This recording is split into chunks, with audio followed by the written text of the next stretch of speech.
মহোদয় ইয়াৰ পিছত আহিলে মুখ্যমন্ত্ৰীৰ আত্মনিৰ্ভৰ অসম 1,04,000 ল'ৰা ছোৱালীয়ে আবেদন কৰিছে 2 লাখ টকা আমি তেওঁলোকক দিম 1 লাখ টকা সাবসিডি ঘূৰাই দিব নালাগে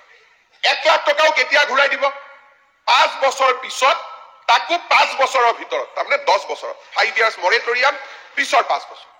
কোনবাই ক'ব টকাটো এনেই বিলাই দিম নেকি না সিলেকশনৰ পিছত তেওঁলোকক আমি এন্টাৰপ্ৰেনিয়ৰশিপ ট্ৰেইনিং দিম ভাৰতৰ বিভিন্ন প্ৰতিষ্ঠানত আমি তেওঁলোকক লৈ যাম আৰু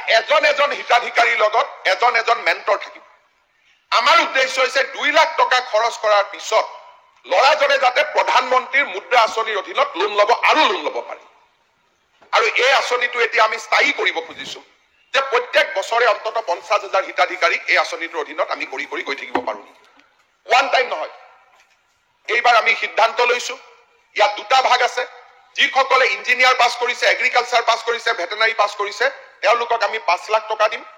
আৰু বাকি সকলে 2 লাখ পাব 5 লাখৰ 2.5 লাখ লোন বাকি 2.5 লাখ 10 বছৰৰ ভিতৰত ঘূৰাই দিব লাগিব অহা 8 মাৰ্চত আমি প্ৰথম যেটো 5 লাখ টকা পোৱা সকলক 8 মাৰ্চতে আমি পুঁজি দি দিব খুজিছো